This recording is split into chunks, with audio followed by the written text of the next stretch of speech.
Fala, oitavo ano, beleza? Como é que vocês estão? Então, gente, é aquele recadinho de sempre, em todo vídeo meu de revisão. Se vocês ouvirem uma música de fundo, é o bar aqui em frente à minha casa que fica botando música até altas horas, beleza? Vamos começar a nossa revisão? Vamos embora? Vamos lá. Aqui, nossa perguntinha de número 1 é assim, ó. Considerando o que foi dito, o que foi discutido em sala, aponte os elementos que levam à fome no continente africano. Gente, a gente tem que lembrar alguns elementos fundamentais dentro desse tema que é a fome no continente africano. Beleza? Vamos lá. Quando a gente pensa nesse processo que é a fome, algo é fundamental da gente considerar, que é o seguinte: o fato das terras mais férteis de todo o continente africano estarem em posse de empresas europeias. Galera, é o seguinte, quando mais de 60% da população de um continente gigantesco depende da agricultura e a maior parte das terras férteis agricultáveis está na mão de estrangeiros, majoritariamente europeus, você tem aí um cenário de crise muito bem estabelecido, né? A partir daí, as terras menos férteis são deixadas à população que entra em conflito entre si para ter acesso a essas terras. Então, o primeiro ponto é isso. É o fato das terras mais férteis estarem em posse de empresas europeias.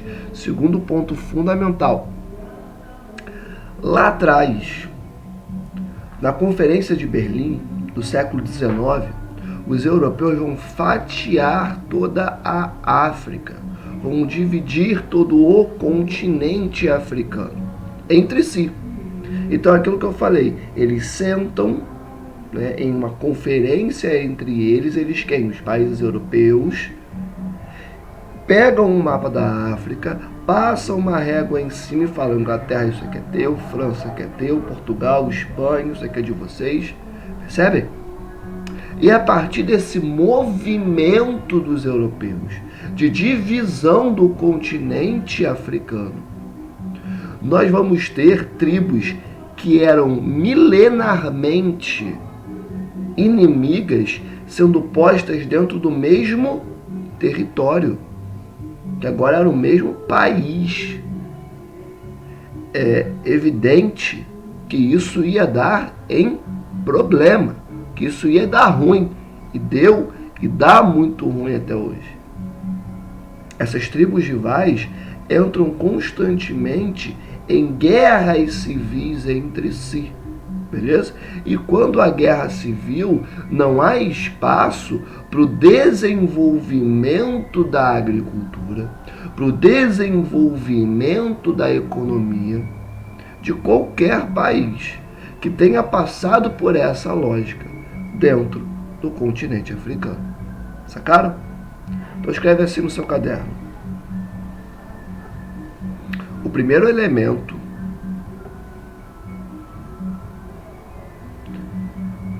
é a posse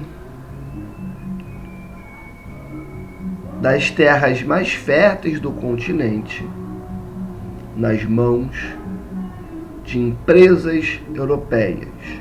Ponto.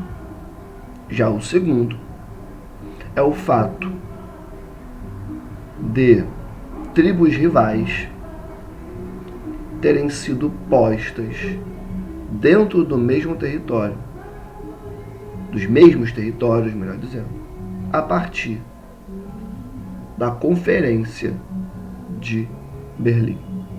Ponto final.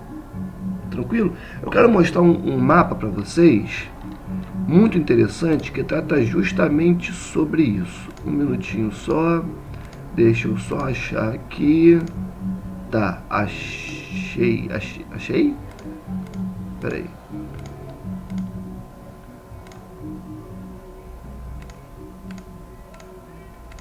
Eu esqueci de colocar aqui. Minutinho só, gente, que eu vou pegar o mapa e eu já volto. Pronto, galera, já peguei um mapa aqui. É exatamente esse aqui, ó. Percebam como o mapa da África, do continente africano, ele ficou todo dividido entre potências interimperialistas europeias. O que quer dizer isso? Potências interimperialistas europeias. Os países europeus, durante o século XIX, eles estavam desenvolvendo o imperialismo, que é basicamente quando eles avançam sobre a África e sobre a Ásia também, com muita força, na intenção de dominar esses espaços e produzir aquilo que eles necessitavam para as suas produções industriais lá na Europa. Sacaram? Então, olha só, o que é a Conferência de Berlim, que eu tanto falei, como é que eles dividem o continente africano? Dessa forma aqui, ó. Percebam que essa parte azul, né, mais ao norte, noroeste do continente africano, é da França. Percebam como tem Itália, Alemanha, Portugal, né, Bélgica, Inglaterra e por aí vai. Então, esse mapa aqui, todo em colcha de retalhos, é um mapa que mostra como o continente ficou dividido pelos e entre os europeus no continente africano e como que as fronteiras desses países foram delimitadas por esses europeus e como continuam sendo até hoje. Tá? Então, quando eu falo para vocês que o continente africano foi todo dividido pelos europeus, é disso aqui que eu estou falando. E percebam como as fronteiras são muito retinhas, tá? Como elas literalmente parecem que foram feitas por régua, porque de fato elas foram, tá? Pessoal, foi, né? Acho que esse mapa ajuda muito a visualizar isso que eu vinha falando até esse momento. Vamos lá, perguntinha 2. Por que o continente africano é tão rico em espécies vegetais? E aí, gente, tem que lembrar, eu tenho um mapa aqui, ó, muito bom também, que eu vou usar para tratar desse assunto com vocês, saca só. Tá vendo aqui esse mapa? Então, galera, por que ele é importante? Bom, esse mapa aí é um mapa de climas do continente africano. O que tem a ver com espécies vegetais? Pessoal, clima e vegetação estão internamente ligados. Clima exerce uma influência muito grande sobre o tipo de vegetação que vai aparecer em um determinado local e vice-versa. A vegetação também exerce uma influência muito grande sobre o clima. Esse mapa aqui de climas, ele nos mostra o quê? Que o continente africano, ele tem vários tipos de climas diferentes. Clima mediterrâneo, semiárido, desértico, tropical, equatorial, frio de montanha em alguns pontos mais altos. Galera, por que o continente africano tem vários climas diferentes? Por conta das diferentes latitudes pelas quais esse continente passa. Se a gente olha para esse mapa que está aí ao nosso fundo, a gente percebe essas várias latitudes pelas quais o continente passa. Vamos lembrar, é um continente grande pra caramba. Não é o maior continente do mundo. O maior continente do mundo é a Ásia, tá? Porém, a África não deixa de ser um continente imenso. Tá? Então, se ele é muito grande, ele passa por várias latitudes. E a gente tem que lembrar daquela regrinha que eu sempre trago em sala, porque ela é fundamental. Quanto maior a latitude, ou seja, quanto mais afastada está a localidade da linha do Equador, mais fria ela será. E quanto menor a latitude, ou seja, quanto mais próxima da linha do Equador a localidade estiver, mais quente ela será. Então, essa regra é a que explica, né, por que da grande diversidade botânica, né, de espécies vegetais e climática que existe no continente africano.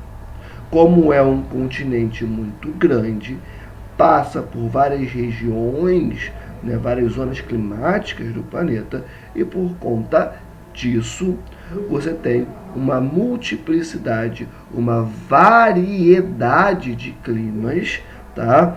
E uma variedade também de espécies vegetais.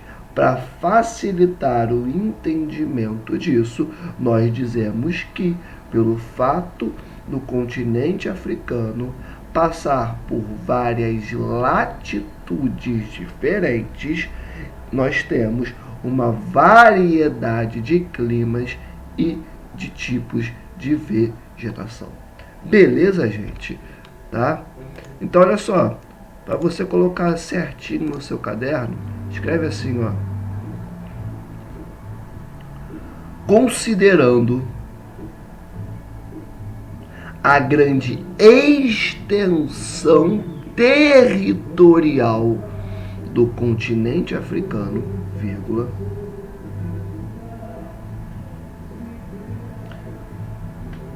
temos que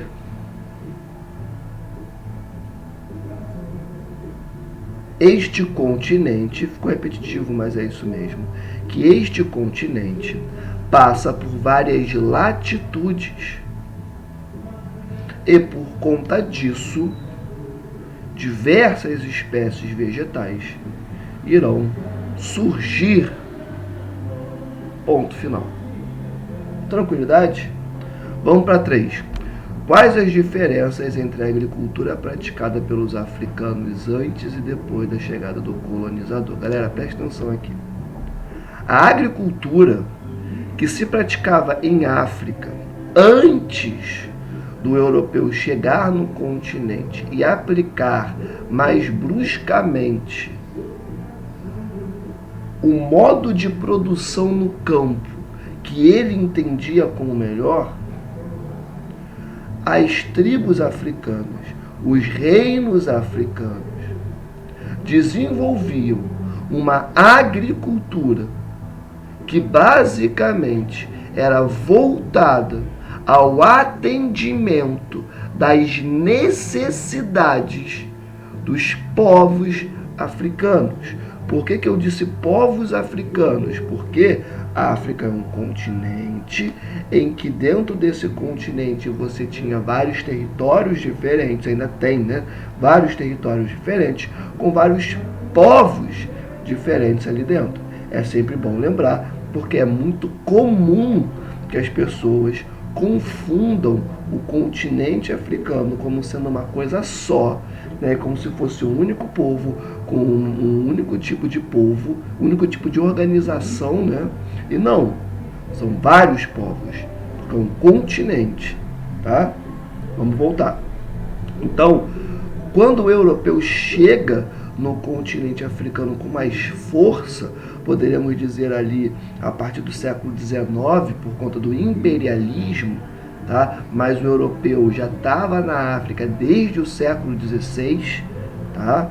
Quando começa o colonialismo ali no continente, tá? Mas a partir do XIX é quando o europeu fala, cara, agora eu vou invadir, eu vou destruir, eu vou pegar o que eu quiser e acabou, tá? Então é nesse momento que ele invade com mais força o continente africano, e no campo, o que ele vai fazer? Eu vou acabar com essa forma de produção desses povos, que basicamente era focada em atender às necessidades das famílias africanas. Ou seja, se a galera precisava comer, as famílias iam nas suas propriedades, né? Elas iam no campo onde elas moravam e produziam a sua comida. O europeu entra e fala, acabou isso, agora tudo isso aqui que antes era de vocês, agora é meu. E nessas terras, vocês vão produzir apenas o que é necessário para mim, para a Europa. Sacaram? Dentro disso, vai começar uma fome absurda em várias localidades do continente africano. O que a gente já comentou na pergunta 1, tá? E que explica novamente a fome até os dias de hoje nesse continente. Sacaram? Então, antes da chegada do europeu, você vai ter uma agricultura de subsistência, com uma mão de obra basicamente familiar. Eram as famílias produzindo o necessário para atender às necessidades dessas famílias. A partir da chegada do europeu, o que você vai presenciar é a destruição desse modo de se produzir no campo. Agora, a produção no campo vai se dar a partir das necessidades dos europeus e ponto. Ou seja, o que nós precisamos mais é de cana-de-açúcar?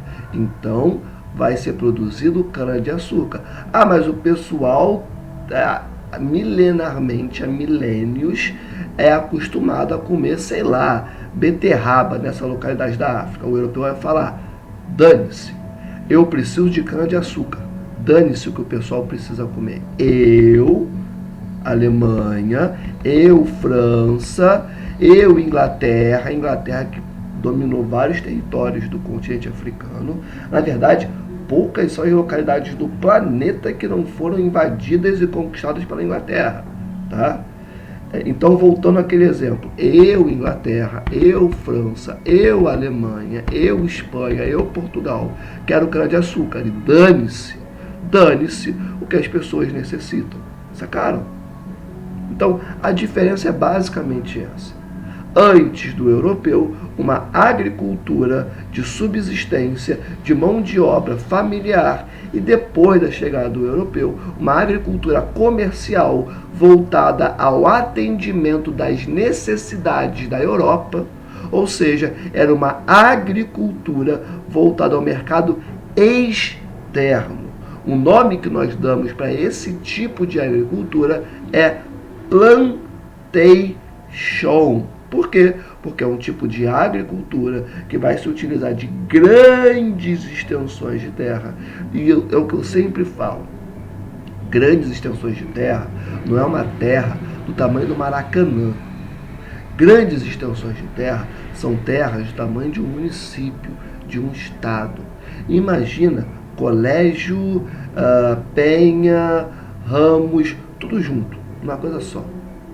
É disso que eu estou falando. Tá? Então escreve assim no seu caderno para ficar bonitinho. Escreve assim, ó. A agricultura praticada pelos africanos antes da chegada dos europeus era uma agricultura de subsistência, vírgula, com mão de obra familiar, ponto. Do lado. Já a agricultura pós chegada do colonizador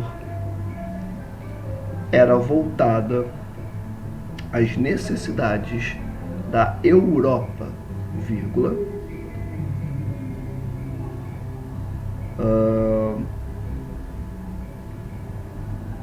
vírgula não, ponto. Este modelo de produção no campo é conhecido como plantation, ponto final, beleza? E aí, o que é o plantation, né? Continuando o que eu estava falando, são grandes propriedades, imensas propriedades, em que basicamente essas propriedades ficam na mão de pouquíssimas pessoas, às vezes uma família, duas no máximo, e que se utilizam de mão de obra escrava. Tá? É o mesmo modo de produção que vai ser utilizado em todo o Brasil colonial, depois o Brasil independente, depois o Brasil colônia, depois o Brasil república, e atualmente nós temos também o plantation, né, utilizado pelo agronegócio. A única diferença é que legalmente não há mais escravidão, por mais que, se você for no interior do Brasil, você vai encontrar sim mão de obra escrava, como eu já falei várias vezes em sala. Beleza? Por que eu puxei para o Brasil? Porque Brasil e continente africano, nesse ponto de vista, pensando na agricultura, são muito parecidos. O plantation é implementado tanto no Brasil como no continente africano, como também foi implementado na Ásia, enfim, por onde o europeu passava, por onde o europeu colonizava, invadia e dominava, ele implementava o plantation, gerando fome, gerando morte, gerando pobreza. Tranquilidade? Vamos para 4. Questão de número 4. O Mercosul passa por problemas de integração entre seus membros? Explique. Sim. Professor, mas você não falou em sala que o Mercosul é importantíssimo para a América do Sul? Que o Mercosul ele é fundamental para o aumento das relações entre os países membros desse bloco? Sim. Então, galera, olha só.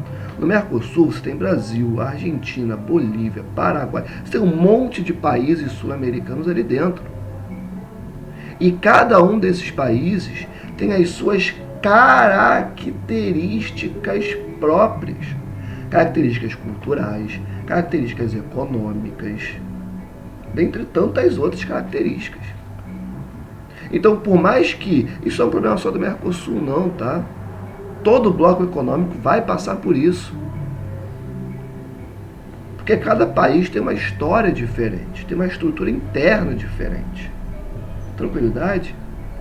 Então, por mais que o Mercosul seja um bloco econômico fundamental para a América do Sul, fundamental, ainda assim há problemas de integração porque a língua é diferente, porque a cultura é diferente, a economia é diferente. Então, por exemplo, o Brasil é um grande exportador de carne, a Argentina também. E aí, como é que fica? Os países que pertencem ao bloco vão comprar carne da Argentina ou do Brasil? Percebe como há uma competição interna também? Muitas vezes. Então, bloco econômico sempre vai ter alguns problemas de integração, isso é normal. A função do bloco é, a partir de acordos comerciais, proximidade desses países, né, e reduzindo esses problemas de integração. Porém, eles sempre vão existir. Beleza? Então, escreve assim no seu caderno. E só complementando, também há diferenças de desenvolvimento econômico e social, né?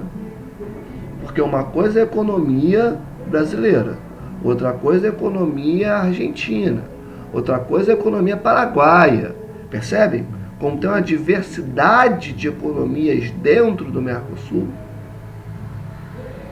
E isso também gera um impacto. Por quê? Porque digamos que o Brasil ele queira vender muito os seus produtos manufaturados. O que são produtos manufaturados? A grosso modo, são produtos mais caros, são produtos mais complexos. E aí digamos que o Brasil queira vender esses produtos para o Paraguai. Só que o Paraguai tem um mercado interno muito mais fraco do que o brasileiro. Ou seja, as pessoas têm menos grana no bolso para comprar o que chega. E aí? O Brasil vai sair vendendo para o Paraguai? Não. Não vai. Ele vai vender bem menos do que ele gostaria. E obviamente que isso gera um impacto na integração entre os dois países. Sacaram? Então coloca assim como resposta no seu caderno. Sim, né? Sim, vírgula.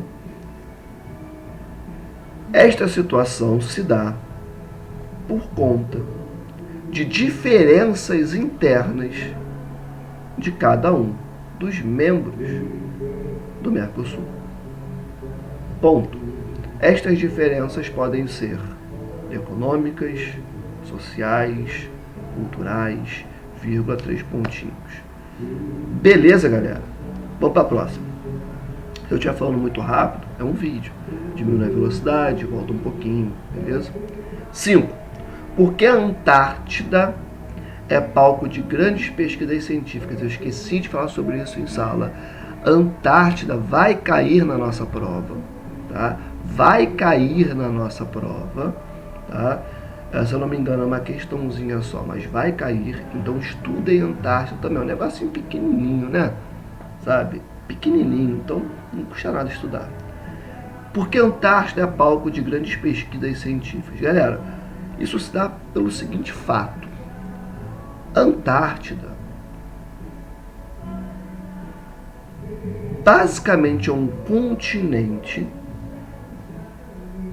em que o gelo que recobre 98% desse continente contém mais ou menos 70% de toda a água doce do planeta Terra. Se as potências globais entram na Antártida e passam a explorar o seu subsolo, que é muito rico, tem petróleo, tem gás natural, tem minerais metálicos, tá?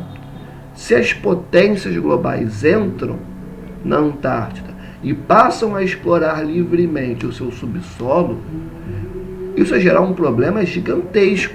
Por quê? Porque o degelo das calotas polares presentes na Antártida seria muito maior, o que geraria um impacto muito maior para o planeta e uma perda de água doce gigantesca, mas gigantesca.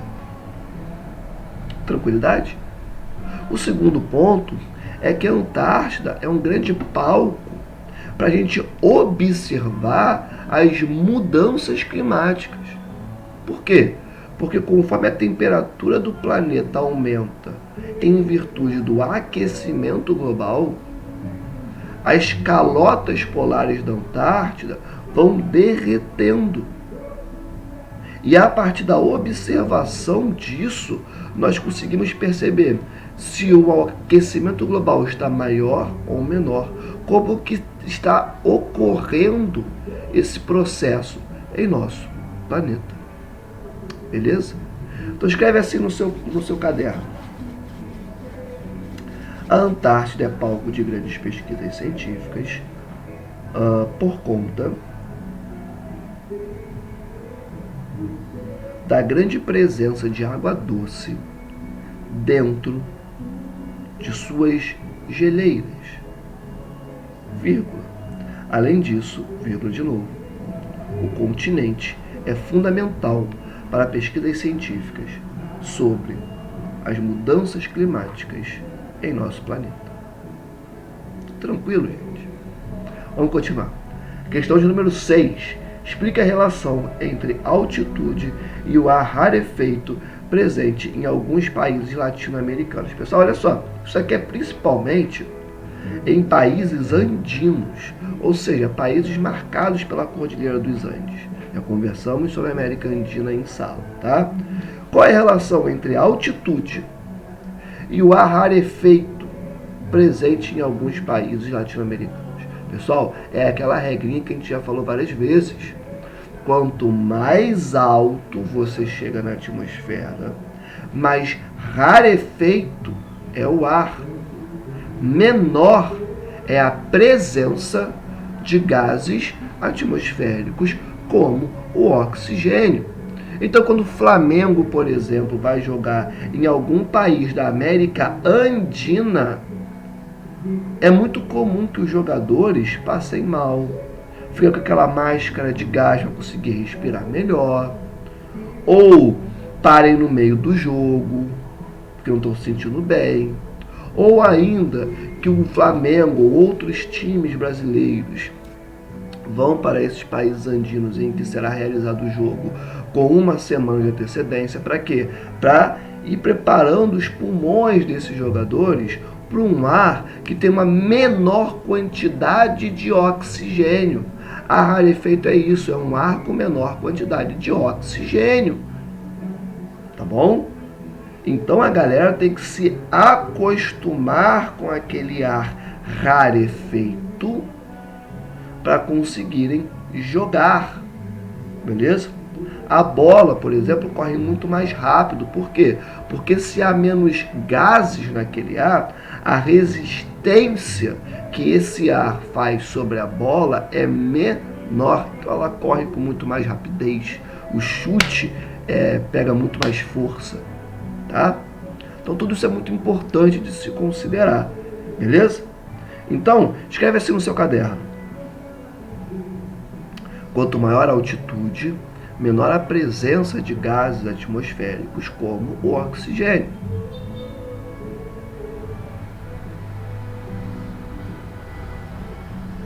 Ponto. Tá bom. 7. Comente sobre a formação da Cordilheira dos Andes. Galera, olha só.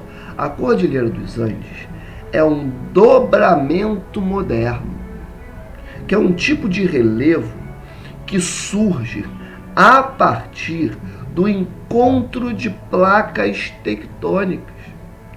Dobramentos modernos são o tipo de relevo mais alto existente no nosso planeta. Por quê? Porque elas são fruto do encontro de placas tectônicas, beleza? O choque é muito violento, então a montanha formada a partir desse choque também vai ser uma montanha muito alta. Os Andes, por exemplo, tem 8.000 metros e uns quebradinhos ali. É alto pra caramba. Em comparação, um planalto muito grande, muito alto, tem ali seus 500 metros, seus 800 metros. Tá? Então, são formas de relevo, os dobramentos modernos, como é o caso da Cordilheira dos Andes, que são muito altos por conta desse choque de placas tectônicas. Então escreve assim no seu caderno. A Cordilheira dos Andes foi formada a partir do encontro convergente, convergentes estão convergindo, tá? A partir do encontro convergente de placas tectônicas. Ponto. Final. Tá? Pessoal, olha só. Tem algumas coisinhas, não acabou ainda a revisão, tá? Que eu quero mostrar para vocês. Primeira coisa é mapa, tá? Basicamente vou falar só de mapas, tá? E dar algumas dicas para a prova. Vamos lá. Eu quero mostrar esse mapa para vocês, por quê? Porque na aula eu não consegui muito pegar mapa e trabalhar a África, enquanto a gente trabalhava a África, né? Então eu quero que vocês visualizem agora esses mapas, tá? Quando eu falei de regionalização do continente africano, eu falei que existem duas Áfricas. A África do Norte, né, ou também chamada de África arabizada, ou África árabe, ou África branca, que é um termo racista, tá? Por quê? Porque a África que foi colonizada há centenas de anos atrás por árabes, por muçulmanos, que têm a pele um pouco mais clara, beleza? Então aqui, ó, essa parte azul do continente africano é o norte da África, show de bola? Que alguns chamam de Magrebe também, tá? Ou também de África branca, como a gente já falou aqui, tá? Norte da África. E aqui, ó, tudo que tá amarelo é a África subsaariana, beleza? Que aí já é aquela África que aí todo mundo já imagina quando tocamos no termo África, né? População majoritariamente negra, porém com uma multiplicidade de religiões, idiomas, cultura, extremamente rica em vegetação, sabe? No aspecto cultural, no aspecto mineralógico também, em tudo basicamente, de espécies vegetais, relevo, enfim, beleza? Então, esse mapa aqui é interessante por quê? Porque ele mostra pra gente essa regionalização, a África do Norte e a África subsaariana, beleza? Esse outro mapa aqui, já mostrei pra vocês, que é o de climas. Aqui, ó, queria mostrar, para comentar com vocês sobre esse tema. Olha só, lembra que eu falei que o norte da África, basicamente, ele foi colonizado, ele foi ocupado por povos árabes? Então, quando a gente olha para esse mapa aqui, ó, que é um mapa de religiões africanas, o que nós temos? Nós temos o norte, né, de muçulmanos, o restante da África composta por cristãos e o restante, né, por religiões nativas. Ô, professor, você não falou que o restante da África, na África subsaariana, nós temos uma pluralidade de religiões, várias religiões? Sim. Só que lembra que a África, o continente africano, foi colonizado por europeus? E a religião dos europeus era qual? Era a religião cristã. Então, essa porção toda em vermelho, basicamente ela é cristã, porque o europeu invadiu e impôs a sua religião. E aí você pergunta, Almi, mas por que eles impuseram a sua religião cristã? Porque é mais fácil de você dominar um povo que reza para o mesmo Deus que você, que fala a mesma língua que você, que tem os mesmos hábitos culturais que você. Só que para isso acontecer, você tem que aniquilar a cultura que existia anteriormente. Hoje em dia, no continente africano, em vários países africanos, nós temos um processo muito triste de apagamento ou de criminalização de religiões nativas daqueles países, com argumentos como, não, isso é do demônio, coisa, sabe, que não faz sentido. São argumentos muito rasos, muito vazios. Que basicamente esse processo ocorre por quê? Porque lá atrás, principalmente no século XIX, mas o processo vinha acontecendo desde o século XVI, o europeu entra e fala assim, a partir de agora, todo mundo aqui é cristão e fala a minha língua. E todas as religiões que vieram antes da minha são pagãs, são do demônio, são erradas. Percebe como é um processo político acima de tudo? Porém, é óbvio que por mais que as religiões nativas no mapa apareçam em menor quantidade, elas também são muito presentes no continente africano. Menos, porém, sim, há uma pluralidade de povos, uma pluralidade de religiões, uma pluralidade de culturas, mesmo com o europeu até hoje tentando aniquilar essa pluralidade, ela está ali dentro, tá bem? Um outro mapinha, outros mapas, né? Esse mapa aqui é muito interessante, ele está pequenininho, mas dá para a gente perceber. Todos esses pontos em laranja mais escuro, eles mostram a concentração de pessoas na África. Então a gente percebe que essa concentração ela é pouca, né? O continente é imenso e as pessoas estão concentradas em alguns pontos, não tanto em outros. E aí você pergunta assim, por quê, homem? Bom, para começar, você tem um dos maiores desertos do mundo, né, que é o Saara. Está nessa porçãozinha mais ao norte, né, nessa parte da cabeça da África, digamos assim, está toda em branco, é o deserto do Saara que está ali. Tá? Basicamente, esse deserto impossibilita que as pessoas ocupem em maior quantidade essa porção do território. Né? Por quê? Porque é um deserto. Ao mesmo tempo, você vai ter também algumas regiões, grandes florestas, como é o caso da floresta do Congo, tá? São florestas equatoriais, florestas tropicais, e é difícil de você ocupar florestas. Tá? Por quê? Porque é uma floresta.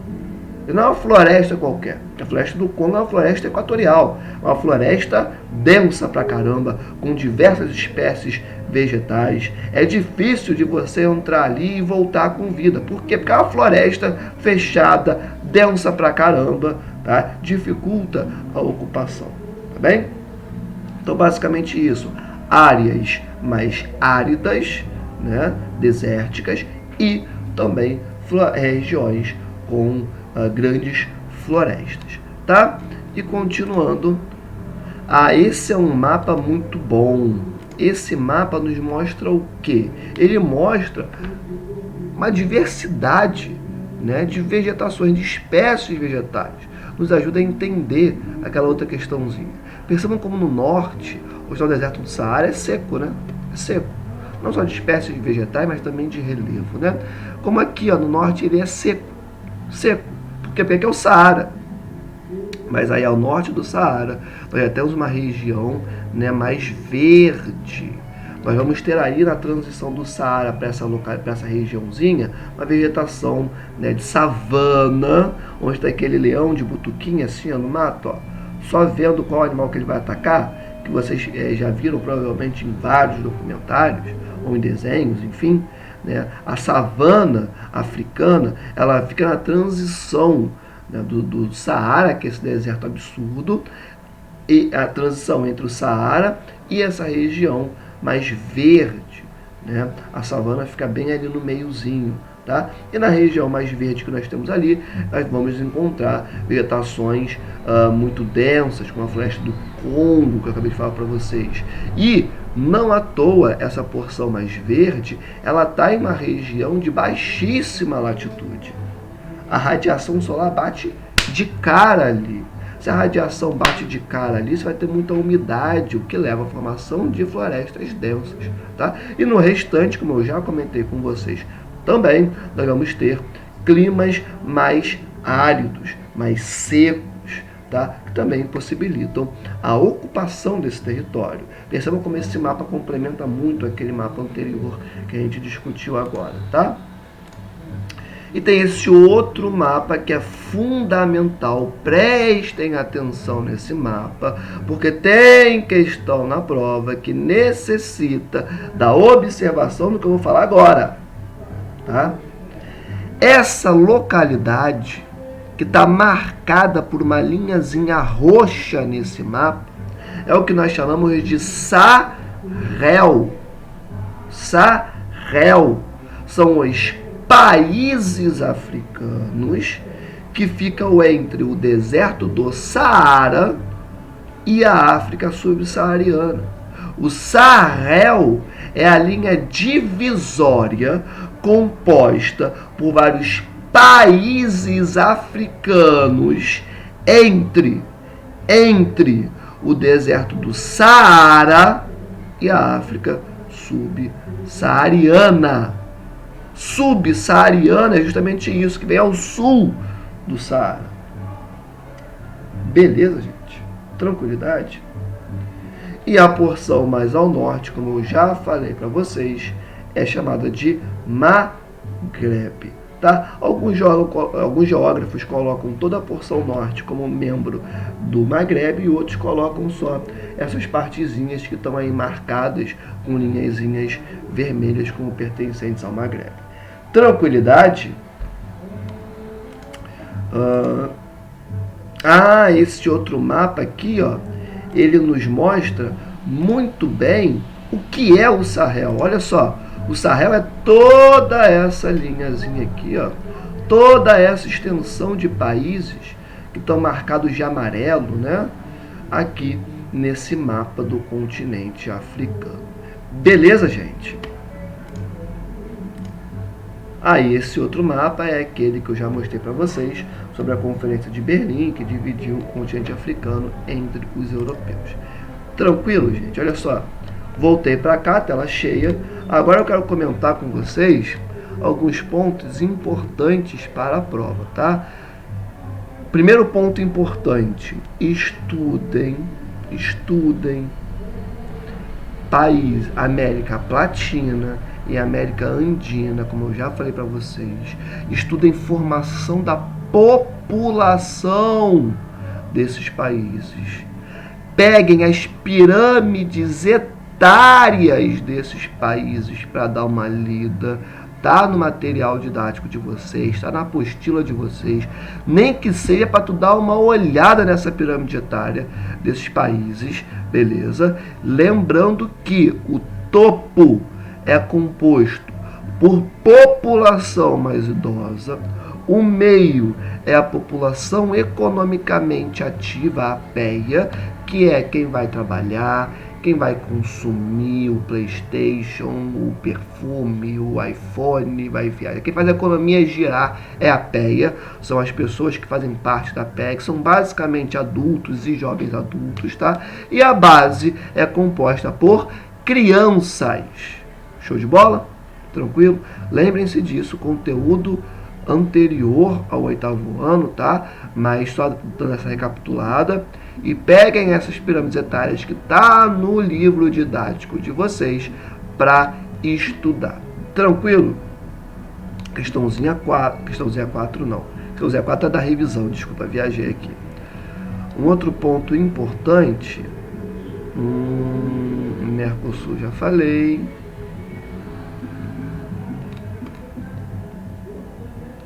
Continente africano, já falei bastante com vocês, né? Regionalização do continente, problemas do continente africano, vocês já sabem, né? Um baixo IDH, altas taxas de mortalidade infantil, baixa expectativa de vida, altos índices de analfabetismo, subnutrição, basicamente tudo gerado pela invasão do europeu e as guerras civis existentes dentro do continente africano. Um outro ponto fundamental. Se o continente africano é imenso, ele não fica só no hemisfério setentrional ou no hemisfério meridional. Setentrional é hemisfério norte e meridional é hemisfério sul, tá? São outros nomes para as mesmas coisas. O continente africano, ele perpassa por vários hemisférios. Por quê? Porque ele é imenso. Então, se apareceu alguma coisa na prova perguntando se o continente africano fica só em um hemisfério, não, ele passa por vários, porque ele é grande pra caramba, tá? E um outro ponto muito importante que eu sempre gosto de lembrar para os meus alunos: Jamaica não é país africano, tá? Jamaica não é país africano. Eu vou falar mais uma vez: Jamaica. Jamaica. Conhece Jamaica, né? Então, Jamaica não fica na África, tá bom? Continuando aqui. Esqueci de falar alguma coisa. Não, já foi tudo. Pessoal, então olha só. Essa foi a nossa revisão, beleza? Nossa revisãozinha. Cara, vejam esse vídeo o máximo de vezes possível, tá? Façam e refaçam as questões da prova, da revisão. E como sempre, todas essas questões que eu comentei vão estar aqui embaixo na descrição desse vídeo no YouTube e também vão estar lá no plural para vocês acompanharem. Tá bem, gente? Olha só. Beijo no coração de vocês. Espero que vocês façam uma excelente prova, tá? E até semana que vem. Tamo junto. Fui. Paz.